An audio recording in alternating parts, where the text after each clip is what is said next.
সমগ্ৰ ৰাজ্যতে স্মাৰ্ট মিটাৰক লৈ যি আহুকাল আৰম্ভ হৈছে ইতিমধ্যে ৰাইজৰ মাজত আৰু এই স্মাৰ্ট মিটাৰক লৈ ইতিমধ্যে অসমৰ প্ৰতিখন ঠাইতে এক প্ৰতিক্ৰিয়া সৃষ্টি হোৱা পৰিলক্ষিত হৈছে। মই এই মুহূৰ্তত আছোঁ দুধনৈ APDCL কাৰ্যালয়ৰ সন্মুখত আৰু ইয়াতো AIDFে এক প্ৰতিবাদী কাৰ্যসূচী গ্ৰহণ কৰিছে। মই মোৰ সতীৰ্থক সেই দৃশ্য দেখুৱাই যাবলৈ অনুৰোধ জনাইছোঁ। যিহেতু APDCLৰ দুধনৈ APDCLৰ কাৰ্যালয়ৰ সন্মুখত AIDF গোৱালপাৰা পূব সমষ্টিৰ যি কমিটি আছে সেই কমিটিৰ লোকসকলে ইতিমধ্যে আহি পেলাই ইয়াত উপস্থিত হৈছে আৰু তেওঁলোকে যি ধৰ্ণা দিছে স্মাৰ্ট মিটাৰৰ যি বিসংগতিপূৰ্ণ স্মাৰ্ট মিটাৰৰ জৰিয়তে যি তেওঁলোকৰ যি শোষণ আৰম্ভ হৈছে, যি গ্ৰাহকসকলৰ ওপৰত যি শোষণ আৰম্ভ হৈছে, যি বিদ্যুৎ বিভাগে যি স্মাৰ্ট মিটাৰৰ জৰিয়তে যি শোষণ আৰম্ভ কৰিছে তাৰ প্ৰতিবাদত তেওঁলোকে আহি ইয়াত ধৰ্ণা দিয়া দেখিবলৈ পোৱা গৈছে। আৰু ইতিমধ্যে দেখিবলৈ গৈছে যি বিল আহে তেওঁলোকে সেই বিল পৰিমাণতকৈ স্মাৰ্ট মিটাৰ লগোৱাৰ পিছতে তাৰ পৰিমাণতকৈ যথেষ্ট পৰিমাণে বিল বেছি হোৱা পৰিলক্ষিত হৈছে আৰু সেইবাবে আজি সমগ্ৰ অসমতে আজি দেখিবলৈ পোৱা গৈছে যে এনেকৈ এই স্মাৰ্ট মিটাৰৰ বিৰুদ্ধে তেওঁলোকে যি প্ৰতিবাদী কাৰ্যসূচী গ্ৰহণ কৰা দেখুৱাই পাইছে। মোৰ সতীৰ্থক সেই দৃশ্য দেখুৱাই যাবলৈ অনুৰোধ জনাইছোঁ আৰু এই মুহূৰ্তত যি প্ৰতিবাদকাৰীসকলৰ যিসকল ব্যক্তি আছে মই তেওঁলোকৰ ব্যক্তিসকলৰ পৰা এই সম্পৰ্কত কিছু ভাষ্য সংগ্ৰহ কৰাৰ বাবে মই চেষ্টা কৰিম।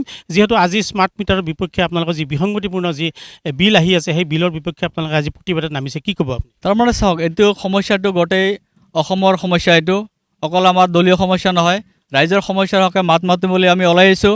গতিকে ৰাইজৰ স্মাৰ্ট মিটাৰৰ সম্পৰ্কে যিটো সমস্যা ইয়াত কৰি আৰু নজনবিহীন সমস্যা হয়তো তেনেকুৱা ঘটা নাই। আজি চাওক, ৰাইজৰ মতামত বা আমিও কৈছোঁ যে যিটো সমস্যা হৈ আছে আগৰ যিবিলাক জেনেৰেল মিটাৰ আছিল সেইবিলাকত ইমান বিল হোৱা নাছিল।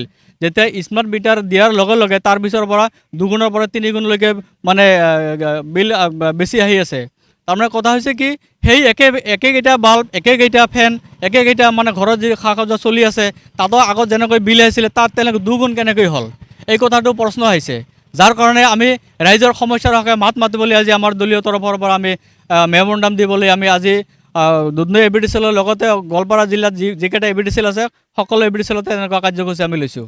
মুখ্যমন্ত্ৰীয়ে কৈছে যে স্মাৰ্ট মিটাৰ লগালে বিলটো কমিবহে, নাবাঢ়ে, কি ক'ব আপুনি? আমি মাননীয় মুখ্যমন্ত্ৰী ডাঙৰ কথাটোত মই ইমান নকওঁ। কথাটো হৈছে কি, সমস্যাটো এজন দুজনৰ নহয়, লাখ লাখ মানুহৰ সমস্যা হৈ আছে।